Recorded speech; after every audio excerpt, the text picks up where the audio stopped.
Welcome to A Parent with your host, Donna Marie. Hello, expert navigators. Today we are tackling an issue that many of us face. What to do when someone is a bad influence on our children? Whether it's a friend, classmate, or even a relative, it can feel overwhelming when we see our children being influenced in ways that don't align with your values. Really influenced. And it's very important to know when we should be concerned or not, what we can and should do and how. So let's look at how to handle this challenge with empathy, wisdom, and research-backed strategies. The teenage years are a time when peers play a huge role in shaping behavior and decisions. Studies in developmental psychology show that peer relationships influence everything from social skills to risk-taking behavior.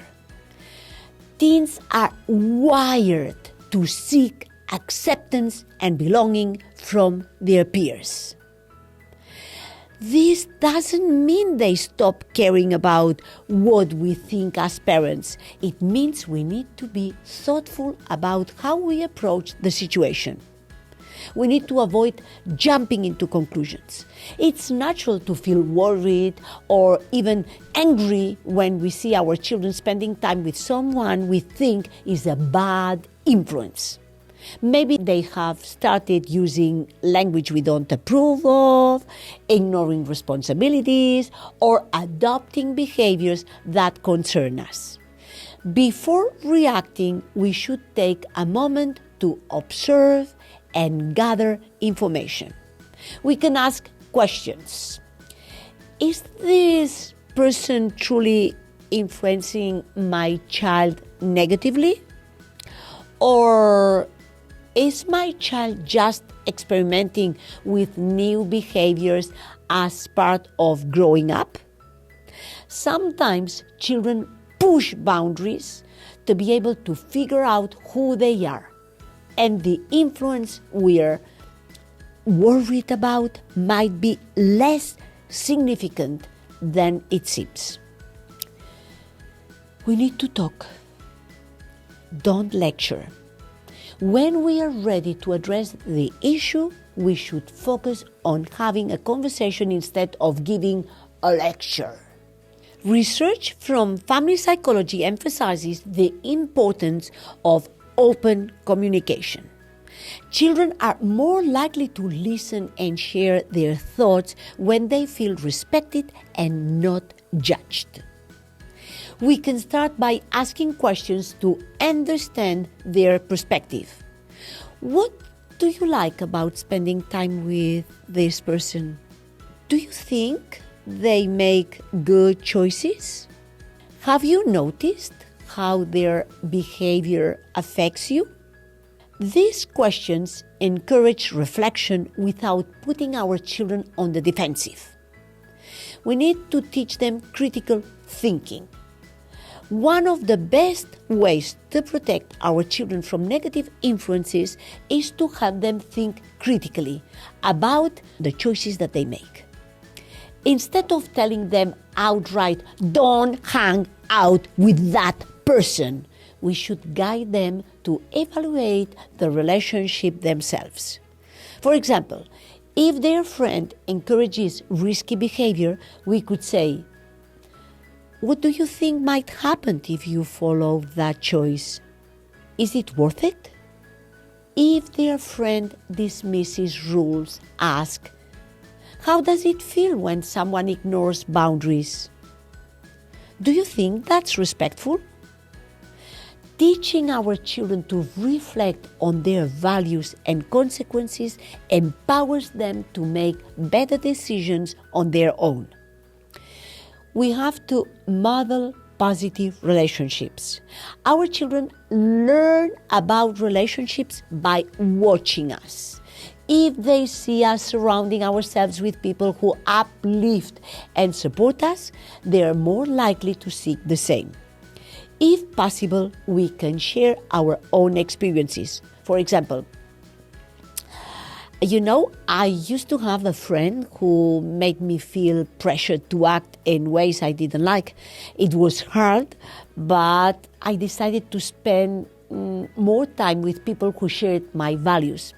And I'm so glad I did it. Hearing our stories shows our children that they're not alone and that it's okay to distance themselves from unhealthy relationships. It's very important to set clear boundaries. While it's important to give our children space to make their own choices, setting boundaries is equally crucial. If we feel a relationship is genuinely harmful, like if it involves bullying, illegal activity, or other dangerous behaviors, don't hesitate to step in. We should explain our concerns calmly and clearly. I've noticed that when you spend time with this person, you seem to make choices that don't align with our family's values. I want you to keep safe, so I'm asking you to limit your time with this person. Be firm but open to discussion and offer alternatives, like encouraging our children to join activities where they can meet new positive friends. Be a safe harbor.